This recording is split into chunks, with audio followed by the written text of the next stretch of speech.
السلام علیکم ورحمۃ اللہ وبرکاتہ۔ امید کرتا ہوں آپ خیریت سے ہوں گے۔ روزہ دار کا سونا عبادت، اس کی خاموشی تسبیح اور اس کی دعا قبول اور اس کا عمل مقبول ہوتا ہے۔ جنت کا ایک دروازہ صرف روزہ دار کے لیے مخصوص ہوگا، اس سے روزہ دار کے سوا کوئی اور نہیں گزرے گا۔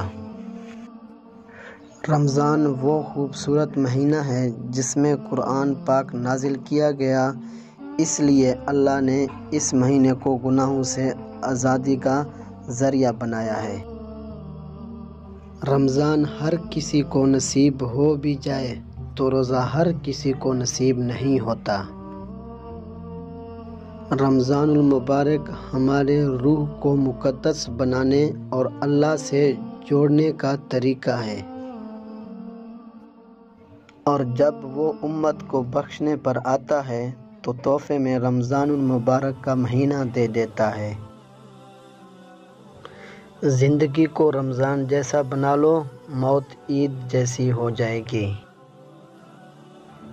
جب رمضان کا مہینہ آتا ہے تو جنت کے دروازے کھول دیے جاتے ہیں اور شیاطین زنجیروں میں جکڑ دیے جاتے ہیں۔